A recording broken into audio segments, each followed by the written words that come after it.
দাড়ি নাই কে মুসলমানের? কি মুসলমান হয়েছে? দাড়ি কদ্দুর রাখতে পারো নাই? ইমান এত দুর্বল। এই ইমান লইয়া, যে ইমানের এতটা ক্ষমতা নাই যে মুখে একটু দাড়ি ধরে রাখবে, এই লোক ইমান কেমনে ধরে রাখবে মওতের সময়? যখন শয়তান তার শত শত সাঙ্গ পাঙ্গ নিয়ে বলবে ধর এইটারে, হাতছাড়া হয়ে যাচ্ছে, আজকে যদি বেঈমান না বানাইতে পারিস জান্নাতে চলে যাবে, এটারে ধর। ইমাম আহমদ ইবনে হাম্বল রাহিমাহুল্লাহ মৃত্যুর সময়ে তার ছেলেরা বলছে, আব্বু বলো লা ইলাহা ইল্লাল্লাহ, লা ইলাহা ইল্লাল্লাহ বলো। উনি শুধু বলতেছেন লা বাদু, লা বাদু, লা বাদ, না এখনো না, না এখনো না, না এখনো না। সবাই ভয়ে কাঁপতেছে। এত বড় আল্লাহর ওলি ইমাম, যার লক্ষ লক্ষ হাদিস মুখস্থ, ইসলামের জন্য জীবন দিয়েছে, ওনারে কালেমা পড়তে বলতেছি, উনি বলতেছেন না এখনো না, না এখনো না, না এখনো না। পরে যখন ওনার হুঁশ ফিরে আসছে, তখন ওনাকে ওনার ছেলেরা বলল, আব্বু তোমাকে বলেছি কালেমা পড়তে, তুমি শুধু বলতেছেন না এখনো না। কয় বাবারে, আমি তোদেরকে না এখনো না এটা বলি নাই, তোদেরকে বলি নাই। আমি দেখতে পাচ্ছি ইবলিস শয়তান দল বল নিয়ে আমার সামনে হাজির। সে বলতেছে আহমদ ফুত্তানি, আহমদ আমার হাতছাড়া হয়ে গেলে, মানে তুমি ঈমান নিয়ে চলে গেলা।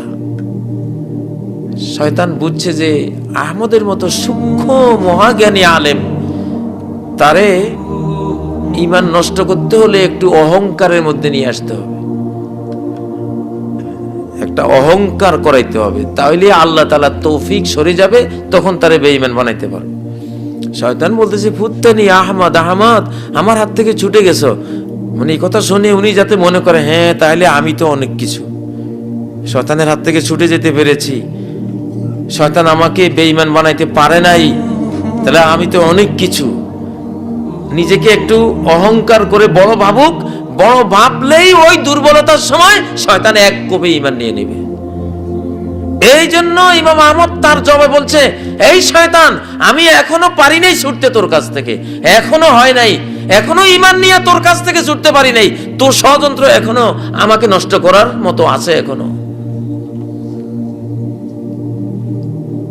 যে তোমার যে ঈমান একটুখানি দাড়ি ধরে রাখতে পারে নাই, হ্যাঁ তুমি যেই লোকটা একটুখানি দাড়ি মুখে ধরে রাখতে পারো নাই, মওতের সময় শয়তানের বাহিনীর সেই তুফান বাহিনীর হামলার মুখে তুমি ঈমান ধরে রাখবা? হ্যাঁ, অত সোজা না। ইউসাব্বিতুল্লাহুল্লাযীনা আমানু বিল কওলিস সাবিতি ফিল হায়াতিদ দুনিয়া।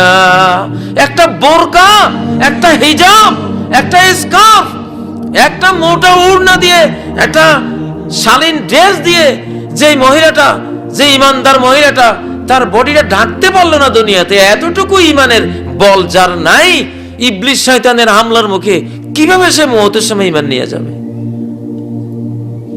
কিভাবে যাবে?